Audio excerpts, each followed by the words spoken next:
salam sejahtera. Hari ini kita akan belajar bagaimanakah mentafsir graf jarak masa. Pertama sekali kita teliti dua bentuk graf jarak masa di bawah. Ada rajah yang pertama dan juga rajah yang kedua. Kita tengok rajah yang pertama dahulu. Rajah yang pertama. Rajah 1 menunjukkan gerakan O ke C sejauh S meter dalam tempoh T saat. Jadi OA, AB, BC. Dia gerak daripada jarak O ke S dalam masa T saat.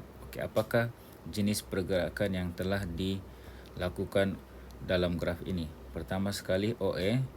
OA adalah kecerunan yang graf positif. Kecerunannya adalah positif. Kecerunan OA adalah mewakili kelajuan gerakan. Gerakan dengan laju seragam sebab OA ini adalah garis lurus. Kemudian gerakan sejauh S1 meter dalam tempoh T1 saat. Dari O ke A dia gerak sejauh S1 meter dalam tempoh T1 saat. Kemudian AB. AB kecerunannya adalah sifar sebab dia landai. AB landai atau rata. Kemudian tidak ada perubahan jarak bermaksud pergerakan terhenti. Dari A ke B, jarak kekal di S1 bermaksud objek itu tidak bergerak tetapi masa berjalan.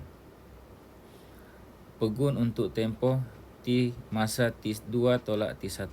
Maksudnya dia masa yang dia pegun di sini masanya adalah T2 tolak T1 untuk kita cari dia punya julat masa di sini. Kemudian BC kecerunan adalah positif. Kecerunan positif dan gerakan diteruskan sehingga ke C. Gerakan dia sambung ke C selepas dia pegun selama beberapa masa. Kemudian O ke C, keseluruhan perjalanan O ke C, gerakan sejauh S meter dalam tempoh T saat. S meter dalam tempoh T saat, T besar. Rajah 2. Rajah 2 menunjukkan suatu gerakan dari O ke R melalui P dan Q. Melalui P dan Q. OP, kecerunan graf adalah positif. OP positif. Gerakan sejauh S meter dalam tempoh T1 saat. Dia gerak sejauh S meter dalam masa T1 saat. Dari O ke P. Kemudian PQ, iaitu yang ini. Kecerunan adalah sifar kerana dia landai ataupun rata. Tidak ada perubahan jarak iaitu pegun, bermaksud dari P ke Q dia tidak bergerak sebab jarak kekal pada S meter. Tapi masa berjalan, maksudnya dia sedang tidak bergerak. Kemudian dia pegun untuk tempoh masa T2 tolak T1. Jadi masa diambil ni untuk kira masanya T2 tolak T1. Kemudian QR. QR kecerunan adalah negatif sebab dia lawan kepada kecerunan PQ. Jadi QR ni adalah negatif. Kemudian kelajuan negatif menunjukkan objek bergerak balik ke tempat asal atau bergerak pada arah bertentangan. Maksudnya dari O ke P dia jalan gerak, di P ke Q dia stay, kemudian Q ke R dia kembali semula ke tempat asal. OR ialah gerakan sejauh 2 S meter pergi dan balik dalam masa tempoh T saat.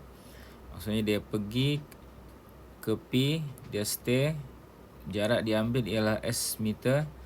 Bila dia stay, kemudian dia patah balik, jadi jarak diambil juga adalah S meter. Sebab itu gerakan adalah sejauh 2 S meter. Contoh 4. Graf jarak masa di sebelah menunjukkan gerakan sebuah kereta dan sebuah bas persiaran. Graf OA mewakili gerakan kereta dari Puchong ke Bandaraya Melaka. OA ialah kereta. Kemudian graf BC ialah gerakan bas persiaran dari Bandaraya Melaka ke Puchong. BC ni patah balik dari Bandaraya Melaka ke Puchong. Tentukan beza laju dalam kilometer sejam kedua-dua kenderaan tersebut. Untuk cari beza laju, kita kena cari laju dululah, berapakah laju masing-masing. Kita cari dahulu laju kereta. Untuk cari laju kereta, kita akan cari kecurunan OA. Kita cari kecurunan OA. Jadi kita untuk memudahkan pengiraan, kita plot dia punya koordinat. Koordinat A ialah 2, 150. Kemudian koordinat O ialah 0, 0. Okey, menggunakan rumus kecurunan, laju kereta ialah 150 tolak 0 bahagi 2 tolak 0 bersamaan dengan 75 km sejam. Kemudian kita cari laju bas. Okay, laju bas pun sama. Okay, koordinat C ini ialah 30. Koordinat B ini ialah 0, 150. Jadi menggunakan kecurunan 150 tolak 0 belakang Y tolak Y belakang, kemudian bahagi 0 tolak 3. Okey, jika 150 tolak 0 bahagi mesti 0 tolak 3, ikut partner 150 ni. Jadi sama dengan negatif 50. Negatif 50 bermaksud dia lawan arah. Jadi kita letak dia sebagai positif 50 sebab laju dia bernilai positif. Dan tanda negatif bermaksud dia menunjukkan lawan arah daripada arah kereta. Jadi beza laju sama dengan 75 tolak 50 sama dengan 25 km per jam. Contoh 5. Graf jarak masa di sebelah menunjukkan gerakan sebuah kereta untuk tempoh 4,5 jam atau 4 jam setengah. Okey, ini grafnya.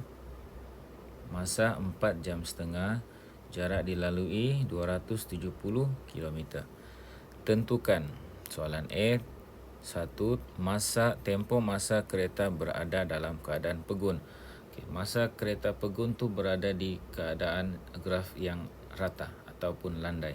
Jadi masanya ialah 3 tolak 2. A1 3 tolak 2 sama dengan 1 jam. Kemudian A yang kedua, laju kereta sejam yang pertama dalam kilometer sejam. Sejam yang pertama berada di sini dan jaraknya ni kita tidak ketahui. Jadi untuk menyelesaikan masalah ini, kita ambil kecerunan daripada 0 ke 150 jaraknya. Sebab dia suatu garis lurus, jadi kecerunannya adalah sama. Maka kita tuliskan koordinat sini ialah 2, 150. Kira kecurunan sama dengan 150 tolak 0 bahagi 2 tolak 0 sama dengan 75 km sejam. Soalan B. Huraikan gerakan kereta untuk tempoh 90 minit terakhir. 90 minit terakhir bermaksud 1 jam setengah yang terakhir, iaitu daripada 3 jam ke 4 jam setengah. Jadi masa di sini ialah 1 jam setengah ataupun 90 minit. Jarak dahulu, jarak dilalui daripada 3 jam itu ialah 270 tolak 150 sama dengan 120 km. Kemudian kita kirakan laju. Okay, laju sama dengan jumlah jarak dilalui 120 bahagi masa diambil 1,5 jam. Jadi kita akan dapat 80 km sejam. Huraian gerakan adalah kita cerita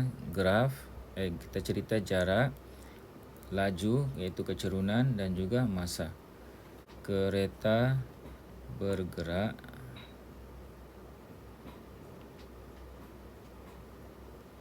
dengan kelajuan 80 km sejam dalam masa 90 menit terakhir sejauh 120 km.